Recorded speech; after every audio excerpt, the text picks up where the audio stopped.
Good morning student. Vidya Bharati द्वारा संचालित online क्लासों में आपका हार्दिक अभिनंदन।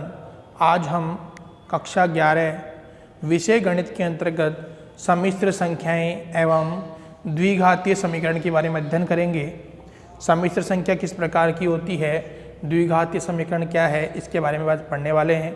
सबसे पहले हमें पता होना चाहिए द्विघातीय समीकरण।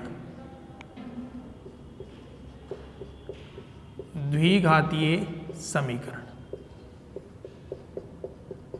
देखो द्विघातीय समीकरण हम पढ़ चुके हैं कि ऐसा समीकरण जिसके अंदर चर राशि के ऊपर घात 2 हो उसे क्या कहते हैं, अपन द्विघातीय समीकरण कहते हैं। इसका जो व्यापक रूप है वह क्या होता है, ax² plus bx plus c बराबर 0। ये हमारे पास में क्या है, एक द्विघातीय समीकरण है। अब देखो द्विघातीय समीकरण का जब हम विविक्त कर ज्ञात करते हैं, d का मान ज्ञात करते हैं, तो हमें 3 प्रकार की स्थितियां प्राप्त होती है।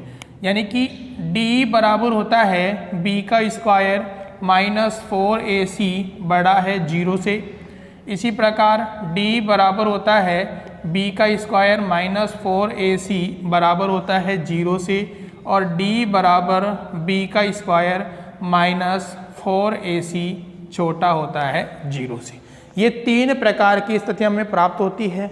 यहाँ पर जो हल होगा वह होगा आपके अद्वितीय हल। यहाँ पर अद्वितीय हल प्राप्त होगा। इस स्थिति में आपको अपरिमित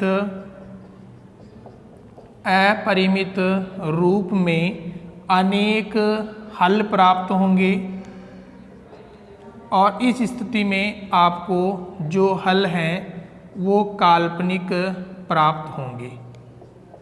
काल्पनिक हल हमें प्राप्त होंगे। तो आज हम इस प्रश्नावली के दौरान d बराबर b² माइनस 4ac छोटा है 0 से काल्पनिक हल के बारे में अध्ययन करेंगे। काल्पनिक हल किस प्रकार से होते हैं उसके बारे में अपन अध्ययन करने वाले हैं। एक एग्जाम्पल से मैं आपको बता देता हूँ। जिस प्रकार x² प्लस 9 बराबर हमारे पास में कितना है, 0 है। यदि हम इसका हल ज्ञात करना चाहें तो क्या हो जाएगा, x² बराबर क्या हो जाएगा, माइनस के 9। x² बराबर x बराबर हो जाएगा रूट के माइनस के 9। अब मान लो यहाँ पर यदि हमारे पास माइनस चिन्ह नहीं होता तो 9 का वर्गमूल कितना होता है, 3 होता है। लेकिन यहाँ पर ये माइनस चिन्ह आ रहा है। इस माइनस के चिन्ह को अपन क्या करेंगे, अलग से डिनोट करेंगे, यानी कि रूट का -1 और रूट के 9। अब यहाँ पर रूट के 9 का जो वर्गमूल है वो 3 होता है, जबकि जो माइनस का 1 रूट है इसका मान क्या होता है, हमारे पास में आयोटा होता है।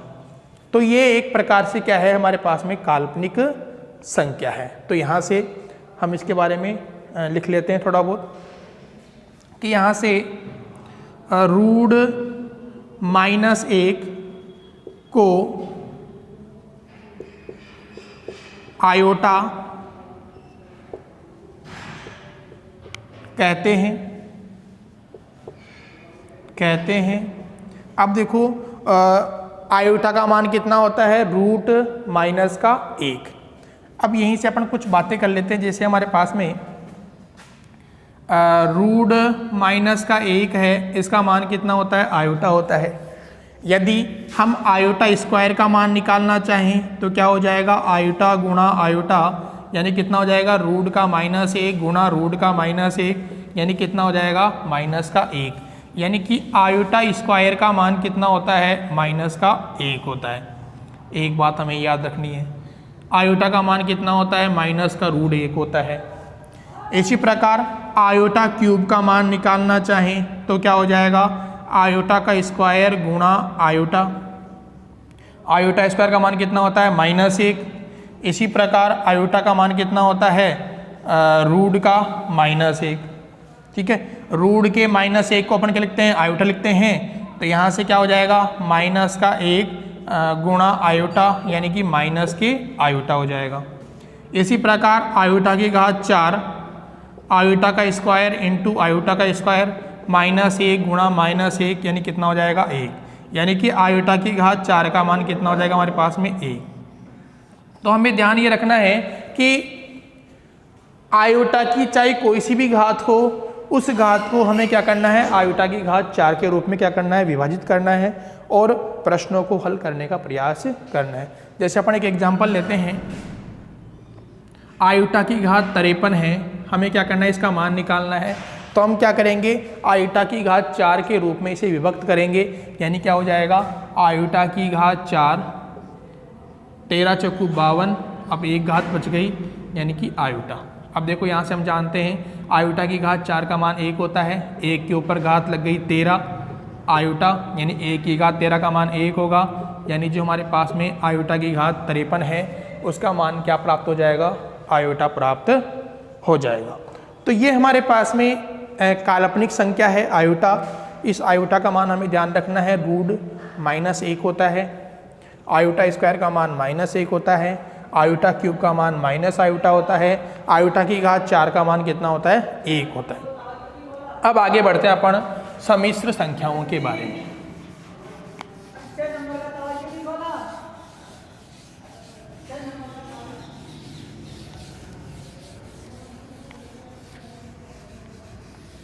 आगे हमारे पास में है सम्मिश्र संख्या।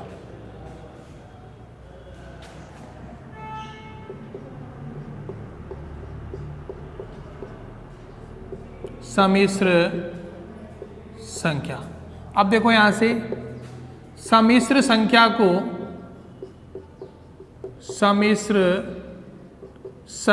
को जेड से प्रदर्शित करते हैं। जेड बराबर होता है a plus iota b। Z बराबर क्या होता है, a प्लस आयोटा b होता है। यहाँ पर a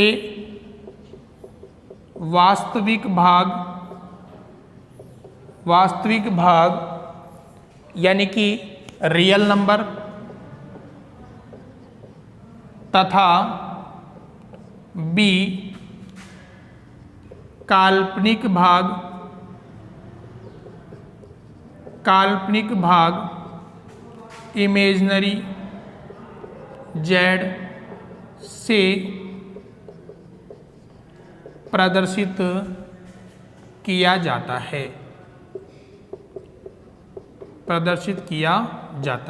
यानी कि जेड बराबर a प्लस आयोटा b, ये हमारे पास में क्या है, सम्मिश्र संख्या है। इसके अंदर a क्या होता है, वास्तविक भाग होता है, b क्या होता है, हमारे पास में काल्पनिक भाग होता है। तो यहाँ से जिस प्रकार अपन एक एग्जाम्पल समझते हैं,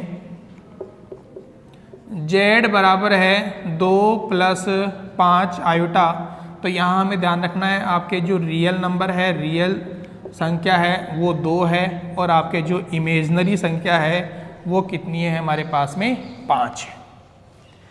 इसके आगे हम सम्मिश्र संख्याओं का जो योग है उसके बारे में अध्ययन करेंगे कि सम्मिश्र संख्याओं का योग के अंतर्गत क्या क्या होता है। 2 सम्मिश्र संख्याओं का योग, 2 सम्मिश्र संख्याओं का योग। अब देखो यहाँ से हमारे पास में 2 सम्मिश्र संख्याएं हैं, यदि अपन उनको जोड़ते हैं तो हमें किस प्रकार की स्थिति प्राप्त होती है वो हम देखते हैं यहाँ से। जैसे माना जेड बराबर है a प्लस आयोटा b, ये आपके Z1 मान लेते हैं इसे। इसी प्रकार Z2 मान लेते हैं अपन c प्लस आयोटा d, ये हमने क्या कर लिया, मान लिया। अब क्या करना है अपने को, Z1 प्लस Z2 को जोड़ना है, तो क्या हो जाएगा, a plus iota b plus c plus iota d। तो यहाँ पर क्या होगा, रियल नंबर एक साथ जुड़ जाएंगे और काल्पनिक नंबर क्या होंगे, आपके एक साथ जोड़ेंगे, यानी क्या बन जाएगा आपके a प्लस c प्लस दोनों में आयोटा कॉमन निकल गया b प्लस d। इस प्रकार की स्थिति अपने को क्या होगी, प्राप्त होगी। तो ये हो गया हमारे पास में 2 संख्याओं का योग। इसी के बाद में हम ज्ञात करते हैं दो संख्याओं का घटाव। दो सम्मिश्र संख्याओं का घटाव। तो देखो Z1 बराबर है a plus iota B, Z2 बराबर है c प्लस आयोटा डी। तो क्या हो जाएगा, Z1 माइनस Z2 बराबर हो जाएगा a plus iota B minus c plus iota D. तो क्या हो जाएगा, a plus iota B minus के c माइनस के आयोटा डी। सरल कर लो, a minus C plus iota common निकल जाएगा, b माइनस डी। तो ये तो हो गया दो सम्मिश्र संख्याओं का योग, उधर हो गया हमारे पास में दो सम्मिश्र संख्याओं का घटाव। आगे बढ़ते हैं अपन, दो सम्मिश्र संख्याओं का गुणा। अब देखो दो सम्मिश्र संख्याओं का गुणा किस प्रकार करते हैं।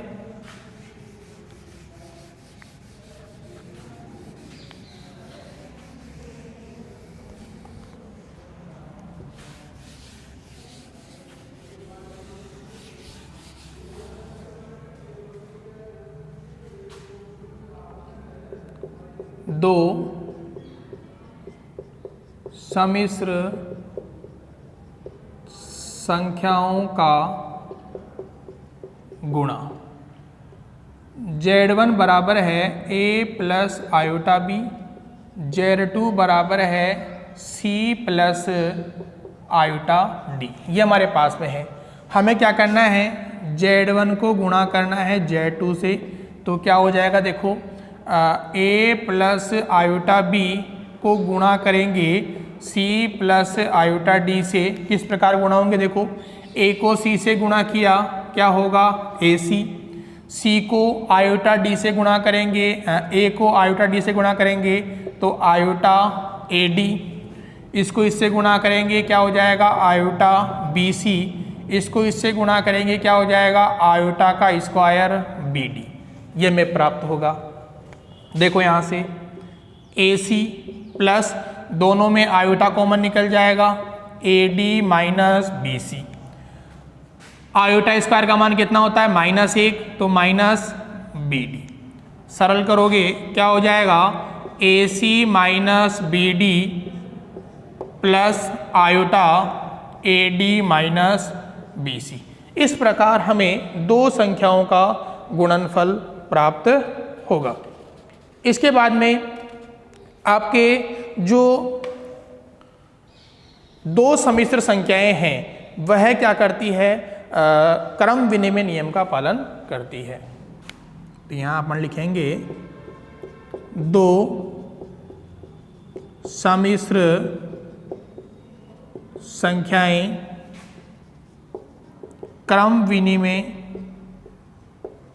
नियम का पालन करती है। यानी कि Z1 प्लस Z2 को जोड़ो, चाहे Z2 प्लस Z1 को जोड़ो, दोनों का मान क्या होगा, एक ही प्राप्त होगा। इसके बाद में अगला बिंदु है दो सम्मिश्र संख्याएं साहचर्य नियम का पालन करती है। यानी कि Z1 plus Z2 plus Z3 बराबर होगा Z1 plus Z2 plus Z3। अब ये योग के रूप में बात हो रही है, इसी प्रकार गुणा के रूप में होता है हमारे पास में। तो ये हमारे पास में दो सम्मिश्र संख्याएं क्या करती है, साहचर्य नियम का पालन करती है। अब देखो इसके बाद में आता है हमारे पास में दो सम्मिश्र संख्याओं का योज्य तत्समक। दो सम्मिश्र संख्याओं का योज्य तत्समक, योज्य तत्समक। अब देखो दो सम्मिश्र संख्याओं का योज्य तत्समक क्या होता है, यानी कि z प्लस 0 करें या 0 प्लस z करें, हमें क्या प्राप्त होगा, z ही प्राप्त होगा। ये क्या कहलाता है, दो सम्मिश्र संख्याओं का योज्य तत्समक कहलाता है। यानी कि आपको ध्यान रखना है कि दो सम्मिश्र संख्याएं हैं, हमें योज्य तत्समक ज्ञात करना है, तो हम क्या करते हैं, 0 को ऐड करते हैं। इसके बाद में है योज्य प्रतिलोम। योज्य प्रतिलोम, अब देखो योज्य प्रतिलोम क्या होता है, z प्लस माइनस z बराबर कितना होता है, 0 होता है। ये क्या कहलाता है, आपके योज्य प्रतिलोम कहलाता है। यानी कि यदि मान लो कोई हमें फलन z के रूप में दे रखा है, तो उसका योज्य प्रतिलोम क्या होगा, माइनस z होगा।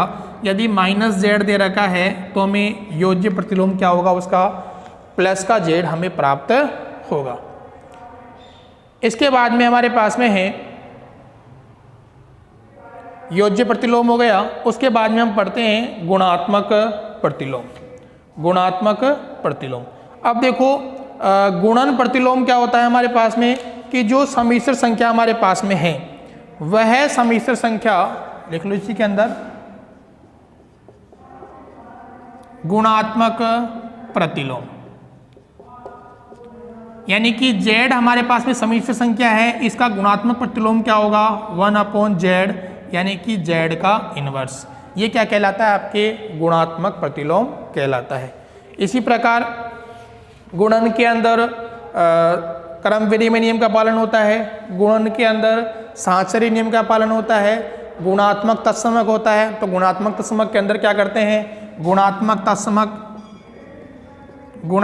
तत्समक क्या होता है, यानी कि z को यदि 1 से गुणा करेंगे या 1 को z से गुणा करेंगे तो क्या होगा, हमें z ही प्राप्त होगा। गुणात्मक प्रतिलोम हो गया, z बराबर क्या हो गया, 1/z, जो किसके बराबर होता है, z इनवर्स के बराबर होता है। तो ये सामान्य परिभाषाएं हमारी हो चुकी है। अब हम प्रश्नावली 5.1 के सवालों की ओर बढ़ते हैं। 5.1 के सवालों को सॉल्व करेंगे।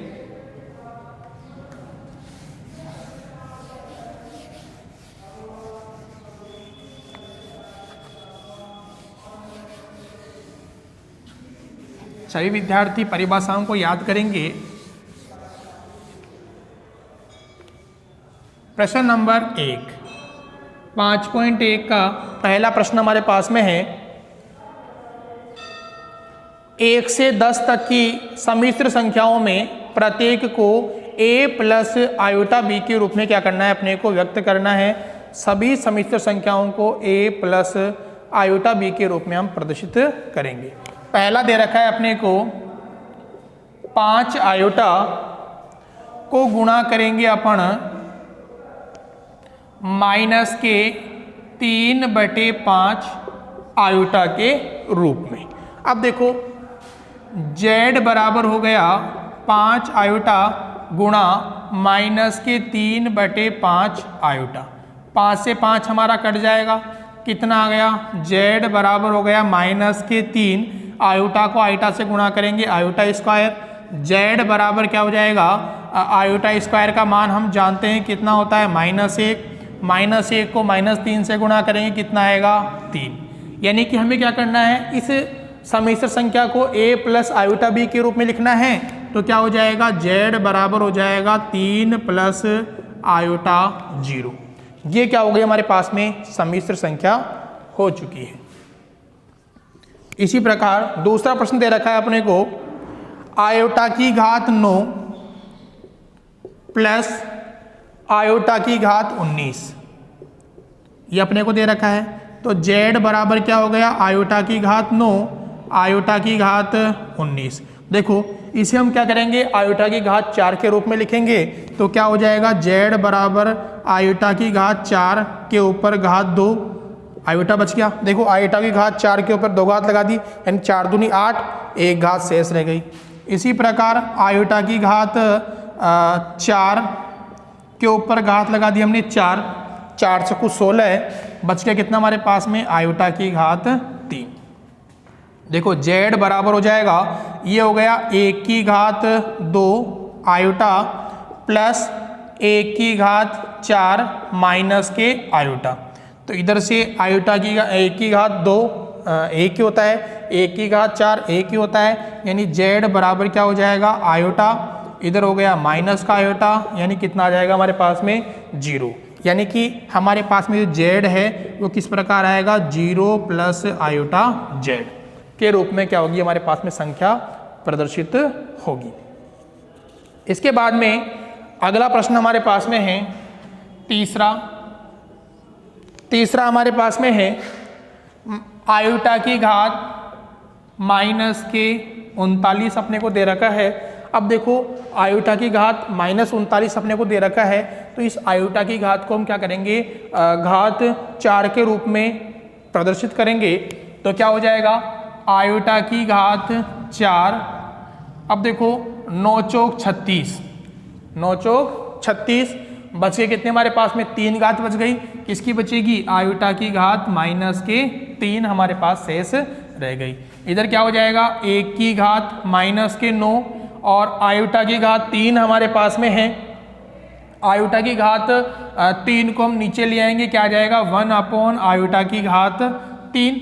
इधर देखो 1 की घात माइनस के 9 है, 1 की घात कितना है माइनस के 9 है, तो मान क्या होगा 1 ही प्राप्त होगा। यानी क्या हो जाएगा हमारे पास में 1 की घात आयोटा की घात 1 बटे आयोटा की घात 3 हमारे पास में हो गई। अब देखो यहाँ से आप क्या कर लो, इस सरल करना है तो क्या कर दो ऊपर नीचे आयोटा से गुणा कर दो, क्या हो जाएगा ऊपर आयोटा हो गया नीचे बन गया आयोटा की घात 4, आयोटा अपॉन इसका मान कितना होता है 1, भाग देंगे क्या प्राप्त हो जाएगा अपने को आयोटा प्राप्त हो जाएगा। यानी कि हमारे पास में z बराबर हो जाएगा 0 प्लस आयोटा, ये क्या बन जाएगा हमारे पास में a प्लस आयोटा b के रूप में हमें प्राप्त हो जाएगा। इसी प्रकार चौथा हमारे पास में है 3 7 plus iota 7 plus iota 7 plus iota 7, ये अपने को दे रखा है। सरल करेंगे देखो z बराबर हो जाएगा 7 या 21 माइनस 3 7 के 21 आयोटा माइनस 7 आयोटा और प्लस के 7 आयोटा स्क्वायर। सरल करेंगे z बराबर 21 माइनस आयोटा कॉमन निकाल लेंगे, 21 माइनस के 7 माइनस के 7 हो जाएगा, आयोटा का मान कितना होता है माइनस के 1 होता है। 21 में से 7 गए कितने बच गए 14 माइनस 21 में से 7 गए कितने बच गए 14, यानी कि हमारे पास में जो मान है वो क्या प्राप्त हो जाएगा, ये प्लस के हैं भाई, 1 मिनट ध्यान रखना, ये प्लस के हैं हमारे पास में, तो ये कितना हो जाएगा 21 और 7 कितना हो गया 28 आयोटा, तो 14 प्लस 28 आयोटा क्या हो गया हमें प्राप्त हो गया। तो इस प्रकार आप प्रश्नावली 5.1 के सवालों को सोल्व करने का प्रयास करेंगे। इसके बाद में अपन आगे इसी के अंतर्गत आप 1 से 10 तक प्रश्नों को सोल्व कीजिए। आगे हम योज्य प्रतिलोम व गुणात्मक प्रश्न प्रतिलोम से संबंधित सवालों को भी सोल्व करने का प्रयास करेंगे अगले वीडियो के अंदर।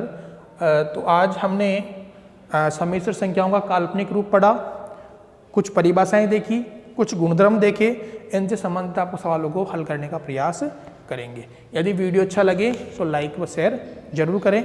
यदि वीडियो के अंदर कोई समस्या आ रही है तो आप व्हाट्सएप के द्वारा सूचित कर सकते हैं, उसमें आगे सुधार कर दिया जाएगा।